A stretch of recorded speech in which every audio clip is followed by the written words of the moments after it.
Sejarah singkat Tarekat Naqsyabandiyah Al-Khalidiyah Jalaliyah. Tarekat Naqsyabandiyah didirikan oleh seorang tasawuf terkenal yang berasal dari Bukhara, yaitu Syekh Bahauddin Shah Naqsyabandiyah yang lahir pada tahun 717 Hijriah.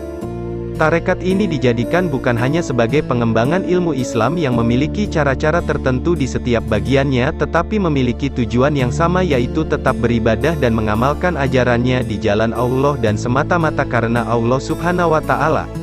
Tarekat merupakan suatu jalan atau cara untuk mendekatkan diri kepada Allah, dengan mengamalkan ilmu tauhid, fikih, dan tasawuf. Bukan hanya sebagai ilmu bagian dari Islam, tarekat juga memiliki pemahaman sebagai lembaga atau organisasi. Tarekat yang menjadi kelembagaan memiliki beberapa jenis, di antaranya yaitu Tarekat Naqsyabandiyah. Nama dari Naqsyabandiyah dikenal dalam dunia Islam pada abad ke-7 Hijriah setelah Nabi Muhammad SAW wafat. Tarekat Naqsyabandiyah ialah tarekat Nabi SAW yang diajarkan dan diasuh Bahauddin Syekh Naqsyabandi, dan diamalkan oleh murid-muridnya. Dalam prakteknya ia mengamalkan ilmu yang tiga, yakni ilmu tauhid, fikih dan tasawuf, dan mengasuh murid-muridnya mengamalkannya. Usaha kaum sufi dalam menyebarkan tarekat di Indonesia sangatlah besar. Hal ini disebabkan karena pemimpin dari agama Islam di Indonesia merupakan syekh-syekh tarekat dan guru-guru suluk. Di Indonesia tarekat ini berkembang pesat sejak tahun 1840 oleh Syekh Jalaluddin di Minangkabau. Setelah itu dilanjutkan oleh menantu beliau bernama Syekh Qadirun yang lahir di Pangkalan Brandan pada 1917 dan wafat pada Mei tahun 2002, yang merupakan pemimpin Tarekat Naqsyabandiyah Khalidiyah di Sumatera Barat. Tarekat berasal dari bahasa Arab, torik yang artinya jalan petunjuk dalam melakukan sesuatu ibadah dengan ajaran yang ditentukan oleh sahabat dan tabi'in, turun-temurun sampai kepada guru-guru, sambung menyambung dan rantai berantai. Tarekat Naqsyabandiyah merupakan suatu jalan untuk membentuk jiwa dengan luas seperti lautan. Ciri yang menonjol dari Tarekat Naqsyabandiyah adalah, pertama, diikutinya syariat secara ketat, keseriusan dalam beribadah. Kedua, upaya yang serius dalam mempengaruhi kehidupan dan pemikiran golongan penguasa serta mendekatkan negara dengan agama. Naqsyabandiyah sendiri berasal dari dua suku kata, yakni naqsy artinya ukiran atau gambar yang dicap pada sebatang lilin atau benda lainnya, dan badun yang artinya samudera. Pengertian ini dimaksudkan bahwa tugas utama dari tarekat ini adalah mengukir hati manusia yang luas dengan kalimat Allah.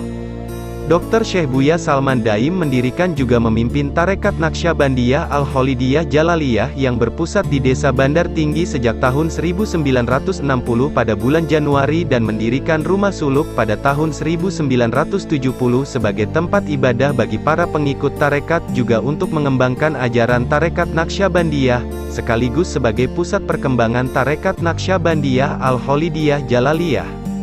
Adapun ilmu Tarekat Naqsyabandiyah yang diperoleh Dr. Syekh Buya Salman Daim awalnya berasal dari Syekh Muhammad Zain Siregar pada tahun 1958 di Laut Tador. Kemudian beliau kembali belajar tarekat dari Tuan Syekh Muhammad Daud Rokan di Basilam pada tahun 1960. Lalu beliau diamanahkan untuk meneruskan ilmu tarekat kepada Syekh Muhammad Ali pada tahun 1962. Setelah belajar dari Syekh Muhammad Ali, beliau dipertemukan oleh Prof. Dr. Syekh Haji Jalaluddin untuk kembali menimba ilmu tarekat pada tahun 1965, dan beliau pun menamatkan 17 tingkatan ilmu tarekat yang berasal dari Prof. Dr. Syekh Haji Jalaluddin dan meneruskan silsilahnya. Awal berdakwah menyebarkan Tarekat Naqsyabandiyah pada tahun 1960 oleh Dr. Syekh Buya Salman Daim, yang pada mulanya memiliki murid sebanyak 7 orang. Murid-murid tersebut berasal dari wilayah sekitar Bandar Tinggi. Pada tahun tersebut tarekat belum dibuka untuk umum, namun masyarakat umum yang ingin beribadah diperbolehkan melaksanakan ibadah di musala Tarekat Naqsyabandiyah Al-Khalidiyah Jalaliyah.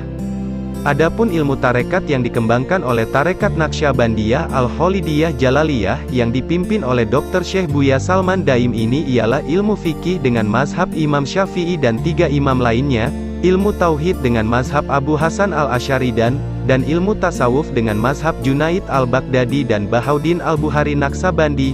Pada awal penyebaran Tarekat Naqsyabandiyah yang dilakukan oleh Dr. Buya Syekh Salman Daim melalui dakwah, di mana dakwah tersebut pertama kali dilakukan dengan belajar di bawah pohon-pohon rindang dan menghadapi berbagai kendala.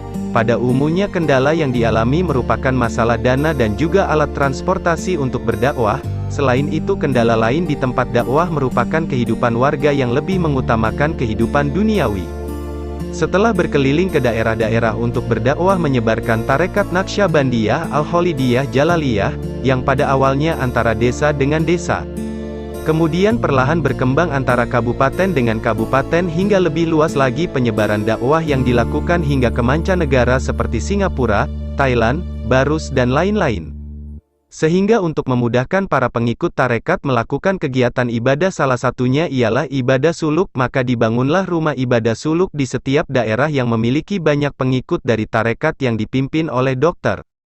Syekh Buya Salman Daim. Salah satu rumah ibadah suluk tarekat Naqsyabandiyah Al-Khalidiyah Jalaliyah ini berada di Kelurahan Marendal Kecamatan Patumbak Kabupaten Deli Serdang yang berbatasan dengan kota Medan.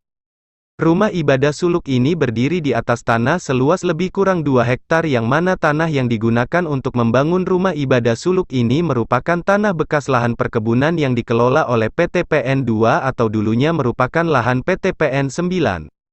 Rumah ibadah suluk ini resmi difungsikan untuk melaksanakan kegiatan ibadah suluk pada saat di penghujung tahun 2012. Dan hingga saat ini di tahun 2022 rumah suluk Thariqah Naqsyabandiyah Al-Khalidiyah Jalaliyah berjumlah 27 rumah suluk yang tersebar di seluruh Indonesia serta ribuan majelis zikir. Demikianlah kisah perjalanan Dr. Syekh Buya Salman Daim dalam mengembangkan ilmu tarikat. Semoga kita yang membaca dan mendengarkan sepenggal cerita ini bisa bergabung dengan Thariqah Naqsyabandiyah Al-Khalidiyah Jalaliyah dan tetap istiqomah dalam amanah. Wassalam.